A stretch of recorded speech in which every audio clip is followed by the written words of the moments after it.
Doctor Doom sentinels के साथ मिलकर एक्समैन की अर्थ पर इतना ब्रूटली अटैक क्यों कर रहा है? आखिर उसे इतना गुस्सा क्यों है?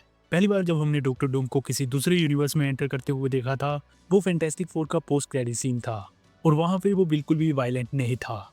उसने ना सिटी को डिस्ट्रॉय किया और ना ही किसी का मैसेकर किया। उसे सिर्फ फ्रैंकलिन रिचर्ड से मिलना था, किसी स्पेसिफिक रीजन के लिए। लेकिन जब बात एक्समैन के यूनिवर्स की आती है तो डॉक्टर डूम पूरी एक्सट्रीम फोर्स के साथ आता है और अपने रास्ते में सब कुछ डिस्ट्रॉय कर देता है। कुछ इनसाइडर्स के अकॉर्डिंग डॉक्टर डूम का मल्टीवर्स से पर्सनल वेंडेटा है। काफी रूमर्स ये भी हैं कि कैप्टन अमेरिका के कुछ एक्शंस की वजह से डूम का अपना यूनिवर्स डिस्ट्रॉय हो गया, जिसने उसे रिवेंज लेने के लिए पुश कर दिया। जब आप टाइम के साथ इंटरफेयर करते हो तो उसके कॉन्सिक्वेंसेस होते ही हैं और शायद एक्समैन की अर्थ वही कीमत चुका रही है। हम जानते हैं कि ये यूनिवर्स हमेशा से मल्टीवर्स का सबसे अनस्टेबल हिस्सा रहा है।